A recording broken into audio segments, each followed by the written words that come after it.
میں سید مفیز اپنے چینل کراچی کی آواز سے آپ سے مخاطب ہوں۔ میرا آج کا ویلاگ جو کہ موجودہ حالات کے حوالے سے انتہائی اہم نوعیت کا ہے، اور اسی ویلاگ میں مہاجر قومی موومنٹ کے سربراہ جناب آفاق احمد صاحب کے سامنے مہاجر قوم کے کچھ سوالات رکھوں گا کہ جس کا کہ وہ چاہیں تو جواب دیں،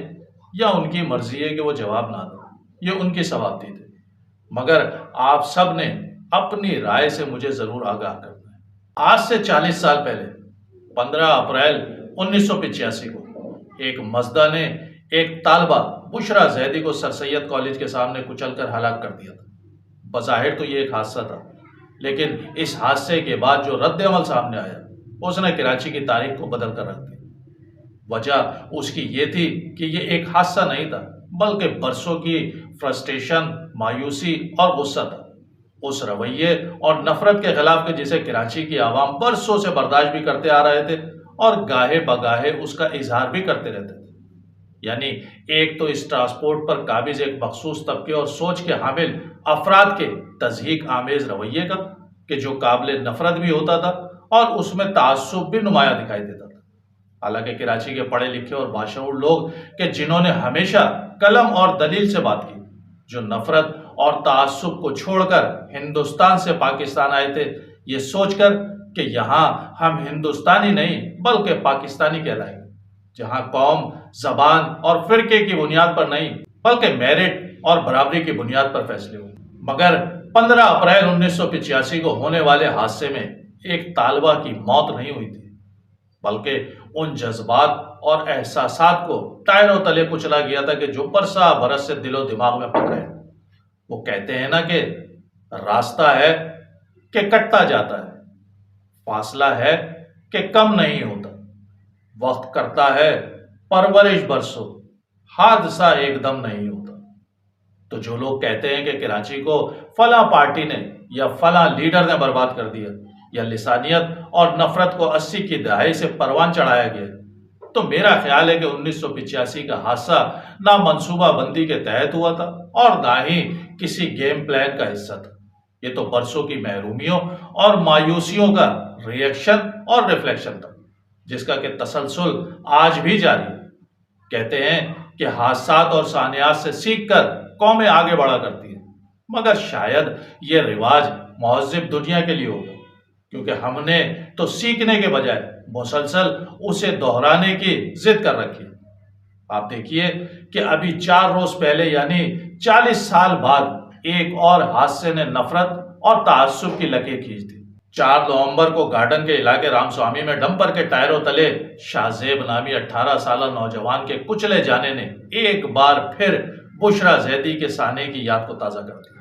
آج بھی حکمرانوں کی بیڈ گورننس، انتظامیہ اور پولیس کی غفلت اور متعصبانہ رویے نے 2 قوموں کو آمنے سامنے کھڑا کر دیا۔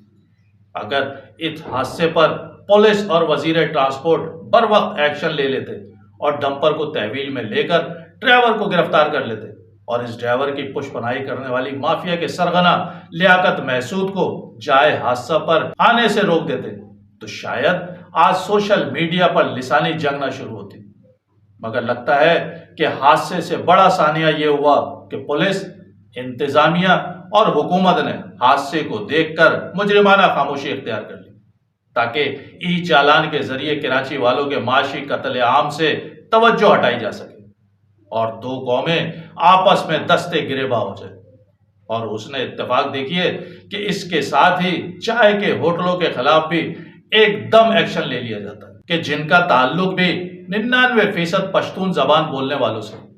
یعنی ایک طرف مقتولین کو کہ جو ڈمپر حادثے میں اپنے جواں سال بیٹے کو گنوا چکے ہیں، اور اپنی اس بہو کو کہ جس کے پیٹ میں ایک ایسا بچہ پرورش پا رہا ہے کہ جسے دنیا میں آنے سے پہلے ہی یتیم کر دیا گیا، وہ شدید زخمی حالت میں پڑی ہے اور اس کے گھر والوں کو رونے اور احتجاج کرنے سے بھی بزور طاقت منع کیا جا رہا ہے۔ اور قاتل لیاقت محسود کو جائے حادثہ پر 20-25 مسلح گارڈوں کے ساتھ دھندناتے ہوئے آ کر مشتعل عوام پر گولیاں برسانے سے نہ روکا جا رہا ہے اور نہ ہی اس کے خلاف کوئی قانونی کارروائی کی جا رہی ہے، اور پھر اسے حملہ قرار دے کر اسے پٹھانوں پر حملہ کہا جا رہا ہے۔ اور ان دونوں مسئلوں کو کہ جو انتظامی اور قانونی مسئلے تھے اسے لسانی مسئلہ کہہ کر دھرنے، احتجاج اور ریاست کی اینٹ سے اینٹ بجانے کی دھمکی دی جائے تو یقیناً اسے اتفاق نہیں بلکہ انتظام کہا جائے گا۔ اور یہ انتظام کون اور کیوں کر رہا ہے یہ سب بہت اچھی طرح جانتے ہیں۔ جنہیں افغانیوں کو ان کے ملک بھیجنے پر تکلیف اور صدمہ ہے وہ اس آگ پر تیل ڈال رہے ہیں۔ لیکن بات سمجھنے کی یہ ہے کہ چائے کے ہوٹلوں کا بند ہونا ایک انتظامی معاملہ ہے جبکہ ڈمپر حادثات ایک خالص قانونی مسئلہ ہے، تو پھر اسے لسانی رنگ دینے والے سازشی کرداروں کے خلاف سخت ترین ایکشن لینے کے بجائے انہیں سوشل میڈیا اور شہر کی سڑکوں پر کھلا کیوں چھوڑ رکھا ہے؟ آپ سب جو اس شہر سے تعلق رکھتے ہیں اور ان سازشوں کو نہ صرف سمجھتے ہیں بلکہ عرصہ دراز سے بھگتتے بھی آ رہے ہیں، آپ دیکھ رہے ہوں گے کہ اس وقت صحیح اور غلط کی تمیز ختم کر کے صرف زبان کی بنیاد پر ڈمپر اور ہوٹل مالکان کے ساتھ ان کی زبان بولنے والے کھڑے ہو گئے، جبکہ دوسری سائڈ پر جو مقتولین ہیں، جو متاثرین ہیں، ان کے ساتھ ہمدردی کے بجائے ان پر سیاسی، قانونی اور ریاستی دباؤ ڈالا جا رہا ہے۔ اور افسوس یہ کہ ان کے ساتھ ان کے اپنے لوگ بھی کھڑے ہونے کے لیے تیار نہیں۔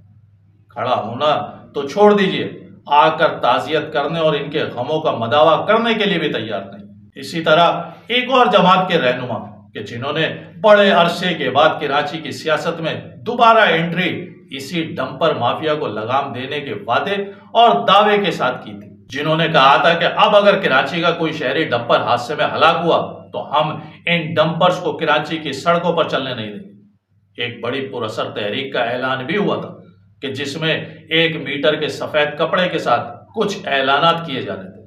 نمبر پلیٹوں پر اجرک کی جگہ پاکستانی پرچم لگانے کی بھی تلقین کی گئی تھی۔ اور ابھی کچھ روز پہلے ایک کے بعد ایک کنونشن میں مہاجروں کی بقا اور سلامتی سے متعلق بڑی ہی گن گرج کے ساتھ باتیں بھی کی گئی تھی۔ حالانکہ انہوں نے تو اشارہ سندھیوں کی یلغار کا دیا تھا، مگر 4 روز سے مہاجروں پر ڈمپر مافیا اور ہوٹل مافیا نے یلغار کر رکھی، مار بھی رہے ہیں اور رونے بھی نہیں دے رہے۔ لیکن شہر کا ہر آدمی، ہر نوجوان، ہر بچہ، بوڑھا اور مائیں بہنیں یہی پوچھ رہی ہیں کہ اس المناک حادثے کو 4 روز گزر گئے مگر مہاجر قومی موومنٹ کے سربراہ آفاق احمد صاحب کہیں نظر نہیں آتے۔ حالانکہ سوشل میڈیا پر ان کے آفیشیل پیج پر ایک ہنگامی پریس کانفرنس کا اعلان بھی کیا گیا تھا جس کے لیے کہا جا رہا تھا کہ آفاق احمد صاحب اہم اعلان کرنے والے، مگر نہ پریس کانفرنس ہوئی اور نہ ہی اعلانات ہو سکے۔ اور اچانک سے اس پورے منظر نامے سے آفاق احمد صاحب غائب ہی ہو گئے۔ اور یہ شاید پہلی بار بھی نہیں ہوا کہ جب آفاق احمد صاحب نے ہنگامی پریس کانفرنس بلا کر کسی اہم اعلان کی بات کی ہو اور پھر وہ پریس کانفرنس بھی ہو گئی ہو اور اہم اعلان بھی کیا جا چکا۔ قوم کو یاد ہے کہ الیکشن میں بھی آفاق احمد صاحب کو ایسا ہی ایک اہم اعلان کرنا تھا کہ جس میں ایک جماعت کے یا تو ساتھ کھڑے ہونا تھا یا پھر غیر جانبدار رہنا تھا، مگر اچانک سے وہ پریس کانفرنس بھی ملتوی کر دی گئی تھی۔ اور یہ بات خود آفاق احمد صاحب نے ایک سینئر جرنلسٹ کو انٹرویو کے دوران بتائی تھی کہ مجھ پر اس حوالے سے ایک دباؤ تھا۔ تو آفاق احمد صاحب جب قوم مشکل میں ہو اور وہ مایوسی کے عالم میں کچھ امیدیں وابستہ کر بھی لے تو ایسا کیوں ہوتا ہے کہ اچانک سے اسکرپٹ تبدیل کر دیا جاتا ہے؟ قوم صرف یہ سوال کر رہی ہے کہ جس مہاجر نام اور نظریے کی بنیاد پر آپ آج تک اپنی سیاسی بقا کی جنگ لڑ رہے ہیں، اس اسکرپٹ میں مہاجر قوم کے تحفظ اور بقا کا ذکر کیوں نہیں؟ آفاق احمد صاحب، جب آپ خود اپنی ذات اور سیاست کے حوالے سے آزادانہ فیصلے نہیں کر سک رہے تو قوم کیسے یقین کر لے کہ آپ مہاجر نام اور قوم کی جنگ لڑ رہے ہیں؟ ویسے میں سمجھتا ہوں کہ گارڈن کا واقعہ ایک ایسا ثانیہ تھا کہ جس نے بشرا زیدی کی طرح پوری قوم کو تو یکجا کر دیا، مگر مہاجر نام پر سیاست کرنے والے آج بھی منقسم اور منتشر اور اپنی اپنی سیاسی مصلحتوں اور اناؤں کے حصار میں قید۔ اور چلیں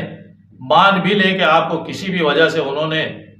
نے سے مراد کہ آپ سمجھتے ہیں کہ آنے سے منع بھی کیا، تو کم از کم 1-2 لائنی بیان یا سوشل میڈیا پر مقتولین کے لواحقین کے لیے ایک مختصر سا پیغام تو ریکارڈ کروایا جا سکتا تھا۔ اور بقول آفاق احمد صاحب کے کہ میری لڑائی ہی مہاجر نام اور نظریے پر ہوئی تھی،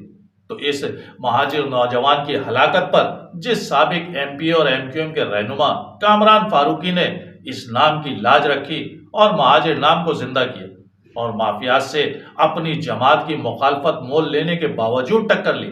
اپنے اوپر پیکا اور دہشت گردی ایکٹ کے تحت مقدمہ درج کروایا، کم از کم اس کامران فاروقی کے لیے ہی دو بول دیتے، ان کی پشت پر اپنے ورکرز کو کھڑے ہونے کی ہدایت کر دیتے۔ اس ڈمپر مافیا کے سرغنہ لیاقت محسود کے خلاف ایک بیان ہی داغ دیتے، اور بیان ہی کیا، جائے حادثہ پر آپ کے کچھ لوگوں نے وہاں ویلاگ بھی بنائے، بہت اچھی بات تھی، بہت اچھا لگا، مگر اس سے 2 قدم آگے بڑھ کر گارڈن تھانے میں ایک مہاجر ویلاگر قادر میمن کی طرح آپ کے لوگ بھی اپنی مدعیت میں اس مافیا کے خلاف FIR کٹوا دیتے، تاکہ اس وقت شہر کراچی میں اور سوشل میڈیا پر جو لسانی لکیر کھینچی جا چکی ہے تو پتہ چل جاتا کہ آپ اور آپ کی جماعت لائن کے کس طرف کھڑے ہیں۔ کیونکہ جیسے میں ایک کراچی کے شہری اور مہاجر ہونے کے ناطے ایک بات جو پورے وثوق اور یقین کے ساتھ ہمیشہ سے کرتا رہتا کہ کراچی کے DNA میں منافقت اور بے وفائی نہیں ہے، یہ یا تو لائن کے اس طرف ہوتا ہے یا لائن کے اس طرف ہوتا ہے، بیچ میں یہ کبھی کھڑا ہو کے منافقت نہیں کرتا، اور شاید اسی منافقت اور بے وفائی کی سزا یہ شہر برسوں سے بھگت بھی رہا ہے، اور مجھے تو اب ایسا لگتا ہے کہ اس شہر کو بشرا زیدی یا شاہ زیب کی موت بھی یکجا اور متحد نہیں کر سکتی۔ یہ اسی طرح اپنے زخموں کو چاٹتا رہے گا، اپنے غموں پہ چیختا چلاتا رہے گا، اور جب جب اس نے آواز اونچی کرنے یا آنکھیں دکھانے کی کوشش بھی کی تو یا تو 1992 کی طرز کے آپریشن یا ڈمپر تلے کچل کر مارنے یا پھر ای چالان کے ذریعے ان کا جسمانی اور معاشی قتل عام شروع کر دیا جائے۔ لہٰذا میسج تو یہی لگتا ہے کہ خاموشی کے ساتھ چپ چاپ ای چالان بھرتے رہو اور اجرک کی نمبر پلیٹ لگا کر ڈمپروں کے ٹائروں تلے کچلے جاتے رہو، اور اگر ان دونوں سے بچ جاؤ تو کسی بھی گلی یا سڑک پر اپنا موبائل یا بائک چھنوا کر سر یا سینے میں گولی کھا کر مر جاؤ، مگر آواز مت نکالنا، کیونکہ تم جانتے ہو کہ تم سیاسی طور پر یتیم اور لاوارث ہو چکے۔